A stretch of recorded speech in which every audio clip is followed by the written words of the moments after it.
það er alltaf allir foreldrar velkomnir að koma og spjalla við mig og ég tek bara fagnandi á móti þeim sem vilja setjast andspænis mér og ræða um menntamál eða líðan nemenda í skólanum og hvað við getum gert í rauninni þannig að hún líði betur í skólanum, hvað getum við gert til þess að koma til móts við mögulega skólaforðin og alltaf tilbúin að hlusta, alltaf og undantekningarlaust höfum við fundið leiðir, allavega hingað til fundið leiðir sem að við getum bæði stjórnendur og kennarar verið sátt við ég hvet mína kennara ef þið finnst að vera komin á þann stað að samskipti á milli foreldra og kennara séu komið þangað að þau komast ekki lengra þá tek ég boltann ég hvet alltaf kennara til þess að taka fyrsta símtalið heim ef það eitthvað eða fyrsta tölvupóstinn heim ef það kemst ekki lengra þá tökum við boltann skólastjórnendur alltaf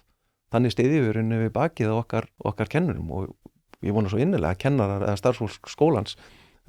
finni fyrir því að þetta sé ef það sé rétta leiðin sem farin sko. Þakka þér kærlega fyrir að hlusta á þennan stutta bút. Þú getur nálgast þennan þátt og allt efni hlaðvarpsins Ein Pæling á pardus.is/ein pæling.